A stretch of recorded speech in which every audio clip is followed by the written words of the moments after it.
तत्व ज्ञान प्रेमियों, यह मानव जीवन हमें एक अनमोल अवसर मिला है। 84 लाख जोनियों के बाद चक्कर खाते खाते हमें मनुष्य तन मिला है। कबहु करी करुणा हरिदेही, देतई सबिनु हेतु सनेही। प्रेमी सज्जनों, कभी कभी कृपा कर देते हैं हरि, कभी कभी कृपा कर देते हैं ईश्वर, तो मनुष्य तन मिल जाता है, और वह भी बिना कारण के देते हैं, अहेतुकी देते हैं। कबहु करी करुणा हरिदेही, देतई सबिनु हेतु सनेही। ईश्वर बिना कारण के मानव शरीर प्रदान करते हैं और प्रेम की उन्मत्त भावना में हमें पशु से, पक्षी से, गाय से, बैल से मनुष्य योनि में ला देते हैं। उनका कोई स्वार्थ नहीं है, लेकिन ये मानुष तन मिलता क्यों है? यही तन के फल विषयन भाई, स्वर्ग स्वल्प अंत दुखदाई। इस मानव जीवन का फल विषय भोग नहीं है। विषय वासना में उन्मत्त रहना इस मानव जीवन का उद्देश्य नहीं है। इस जीवन का उद्देश्य है अमृत प्राप्त करना, जहर नहीं। इसलिए इस मानव तन का सर्वोत्तम उपयोग करना ही हमारी सबसे बड़ी बुद्धिमत्ता है। बेवकूफ लोग जहाँ विषयों में मग्न रहते हैं, चतुर लोग अपनी आत्मा की खोज करते हैं। संसार आएगा और जाएगा, लेकिन हमारे अंदर बैठी हुई जो स्वच्छ आत्मा है, हम वही हैं, वही हैं, वही हैं। हम काया नहीं हैं, हम माया का पुजारी नहीं हैं, हम मन के पीछे चलने वाले पागल नहीं हैं। शिवोहम शिवोहम शिवः केवलोहम, चिदानंद रूपः शिवोहम शिवोहम। हम वही हैं जिसने ब्रह्मांड की रक्षा की है। हम वही हैं जो इस संसार को चला रहा है। लेकिन जब तक हम अपने में और शिव में भेद करते रहेंगे, वह हमें जीवन मृत्यु रूपी चक्र में जोतता रहेगा, जोतता रहेगा, जोतता रहेगा, और हमारी मुक्ति संभव नहीं है। इसलिए राम जी कहते हैं, सब मम प्रिय सब मम उपजाए, सबसे अधिक मनुज मोहि भाए। मनुष्य की योनि ईश्वर को सबसे प्रिय है। क्यों? क्योंकि मनुष्य को उन्होंने अपने ही ढांचे में बनाया है। तब तो बाइबल में कहते हैं ईसा मसीह, man was made in the image of God. लेकिन हम अपने को वह नहीं समझकर शरीर समझने लगते हैं, मन समझने लगते हैं, 5 इंद्रियां समझने लगते हैं। ऐसा समझने पर हम में और पशु में कोई फर्क नहीं है, क्योंकि पशु भी इन्हीं इंद्रियों में खोए रहते हैं। पशु को भी जहाँ मन होता है पगहा तोड़कर भाग जाता है। मनुष्य की भी वही गति हो जाती है फिर। इसलिए हमें अपना इस जीवन को सुधारने के लिए प्रति क्षण जागरूक रहना है। उन्माद और प्रमाद हमें बर्बाद करके छोड़ देता है अहंकार के नाद में। इसलिए मानव तन गुण ज्ञान निधाना, गुण अवगुण पशु पक्षी जाना, गुण अवगुण पशु पक्षी जाना। मनुष्य का शरीर गुणों का भंडार है, क्योंकि वह ईश्वरत्व है। अपना और बुरा, गुण और अवगुण तो पशु पक्षी सब देखते हैं, लेकिन मनुष्य वो नहीं है। मनुष्य गुणों का अपरंपार भंडार है। जिस दिन मनुष्य को अपने आप से साक्षात हो जाता है, उस दिन उसे और कुछ प्राप्त करना नहीं रहता है। स्वयं की उपलब्धि ही जीवन की सबसे बड़ी उपलब्धि है। इससे बढ़कर कोई उपलब्धि नहीं है। ईटा, सीमेंट, छड़, सैकड़ों बाल बच्चे सब यहीं रह जाएंगे। हम तो कितने जन्म पार कर चुके हैं, लेकिन किसी घर से अब मेरा कोई मतलब नहीं है।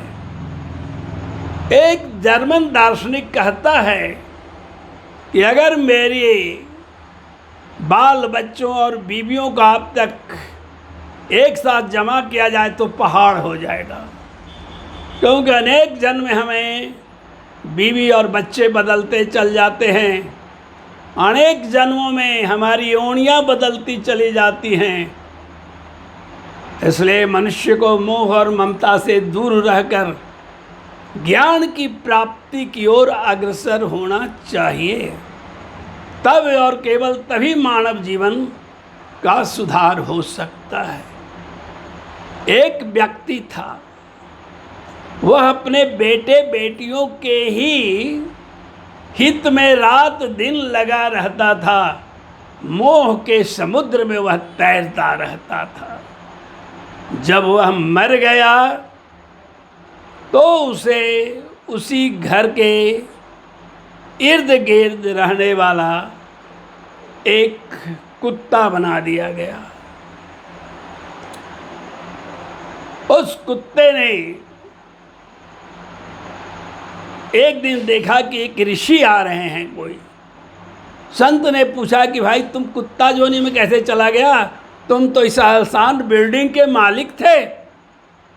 उसने कहा कि मेरे को बेटे बेटियों से इतनी ममता थी कि मेरे को कुत्ता जोनी दे दिया गया है, लेकिन मैं कुत्ता बनकर भी अपने बेटे बेटियों का रात में रखवाली करता हूँ। भले वे हमें 2 सूखी रोटी दे देते हैं डेली, लेकिन मेरी ममता गई नहीं है। कुत्ता मर गया। मरने के बाद एक दिन फिर संत आया 3-4 वर्षों के बाद, तो देख रहा है कि एक बैल है जो बांधा हुआ है खुट्टे पर। संत ने उस पर पानी छिड़का और पूछा, क्या भाई कुत्ता से बैल बन गया? तो मुझे अपने बेटे बेटियों को ही हम सोच रहे थे कि एक खेत संभाल पाएगा कि नहीं, इसलिए मैं बैल जोड़ी हो करके और इसी की गाय का बच्चा बन करके मैं आ गया। और अब मैं इसकी खेती बाड़ी को बहुत प्रेम से जोतता हूँ, और ये लोग जब फसल काट के लाता है तो मुझे नेवारी दे देता है, उसी में मैं खुश हूँ। लेकिन बाल बच्चों को खुश देखकर मेरे आनंद की कोई सीमा नहीं रहती है। संत चला गया। चंद दिनों के बाद वह फिर लौटता है तो देख रहा है कि दरवाजे पर एक बकरा खड़ा है। कहा कि भाई तुम इस जन्म में बकरा बन गया? तो हाँ, मेरे मालिक की बेटियों के लिए बकरी की ज़रूरत थी, तो बकरी के साथ साथ मुझे भी लाया गया है। तो अब क्या कर रहे हो अपने बेटों के लिए? तो अब इतना ही करता हूँ कि उन्हें बकरियों से भर दे रहा हूँ। 150 बकरियाँ अब तक इन्हें मैं दे चुका हूँ, और ये बेच बेच के जब पैसा कमाते हैं तो मुझे बड़ा आनंद आता है कि मैं भी इनकी आमदनी बढ़ा रहा हूँ। संत चला गया और फिर 5-6 साल के बाद घूमते घूमते आया तो देख रहा है कि एक भैंसा खड़ा है। ध्यान किया तो देखा कि वही जो बकरा था भैंसा की जोड़ी में आ गया है। कहा कि कब तक सेवा करोगे अपने बेटों के? तो जब तक मेरे पास इनकी याद रहेगी मैं कुछ न कुछ जोड़ी में आते ही रहूँगा। इस बार मुझे भैंसा जोड़ी में लाया गया है क्योंकि अपने बेटों के खेतों की जुताई करने में बैल सक्षम नहीं हो रहा था, इसलिए मैंने भैंसा की जोड़ी ले ली है। तो मुक्ति नहीं पाओगे इस मोह से तुम, तो कैसे मुक्ति, कहाँ मुक्ति? हमें मारते भी हैं बेटे तो लगता है कि गुलाब के फूल फेंक रहे हैं। हम इतना उनके प्रेम में पागल हैं। तत्व ज्ञान प्रेमियों, यही हालत संसार के माया मोह में फंसे हुए लोगों की है। सवेरे सूरज उगता है और रात 9-10 बजे तक वे घर के ही काम में व्यस्त रहते हैं। एक लोटा पानी भी भले ही वे लेकर पीते हैं, कोई देने के लिए तैयार नहीं है, लेकिन उनकी ममता का कहीं अंत नहीं है। तो हमें सावधान रहना है। मोह और ममता ही हमारे भविष्य का जंजीर हैं। वे हमें कब फंसा देंगे, किस जोनी में चले जाएंगे पता नहीं है। ये दूसरी बात है कि मनुष्य जब मरता है और दूसरी जोड़ियों में जाता है तो वह दूसरी जोड़ियों में जाग करके भी भूलता नहीं है कि मैं कौन हूँ। एक कारण है कि वह अगर थोड़ी भी भगवान का साधना और आराधना करता है तो ईश्वर उसे फिर मनुष्य जोनी में लौटा देते हैं। तो हमें सब छोड़ करके, ये सब छोड़ने का मतलब मैं घर छोड़ने नहीं कह रहा हूँ, बीवी छोड़ने नहीं कह रहा हूँ, बच्चे छोड़ने नहीं कह रहा हूँ। खट विकारों को छोड़ने से मेरा मतलब है काम, क्रोध, लोभ, मोह, मद और मत्सर। ये 6 ऐसे विकार हमारे अंदर हैं जो सतयुग से हमें कलयुग में लाकर पटक दिया है। अतः मित्रों, कर्म हमें करना है लेकिन ईश्वर को नहीं भूलना है, तो ये माया मोह भी कमज़ोर पड़ जाते हैं। माया मोह काम नहीं करने लगते हैं जब ईश्वर का भजन कीर्तन जप करते हैं। तुलसी ने सही कहा है, कर से कर्म करिए बहुनाना, मुख में रख कर कृपा निधाना। कृपा निधान सर्वत्र हैं, हमारे आगे भी हैं, पीछे भी हैं, दाएं भी हैं, बाएं भी हैं, ऊपर भी हैं, नीचे भी हैं। कोई 1 इंच जगह नहीं है जहाँ प्रभु नहीं हैं। प्रभु सर्वव्यापक हैं, लेकिन जब हम प्रेम से उन्हें ढूंढते हैं तो वे दर्शन दे देते हैं। तुलसीदास ने सही लिखा है, हरि व्यापक सर्वत्र समाना, प्रेम ते प्रगट होत मैं तो जाना। ये प्रेम है क्या? प्रेम शब्द में 2.5 अक्षर है।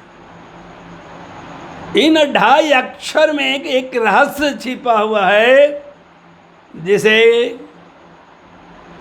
लोग नहीं जानते हैं। ईश्वर अपने प्रेम में हर एक जीव के पास 4 बजे रात में आता है। एक बूंद अमृत वह हमारी हृदय में डाल देता है, जिससे हृदय 24 घंटा काम करते रहता है। एक बूंद अमृत हमारे जीव पर गिरा देता है, जिससे हमारा जीव सुख नहीं पाए। और आधा बूंद अमृत वह हमारे मस्तिष्क में गिरा देता है, ताकि हमारी मेमोरी इंटेलिजेंस और भी जो मानसिक गुण हैं बने रहे। यही 28 बूंद जो ईश्वर के प्रेमामृत हैं, उसी को कबीरदास जी कहते हैं 28 अक्षर जो पढ़े सोई पंडित होए।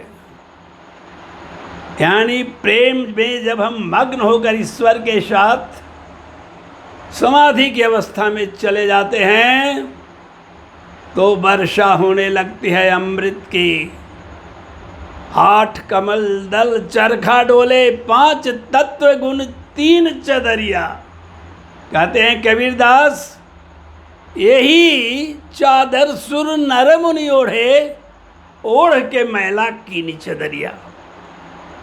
लेकिन कबीर ने मैला नहीं किया।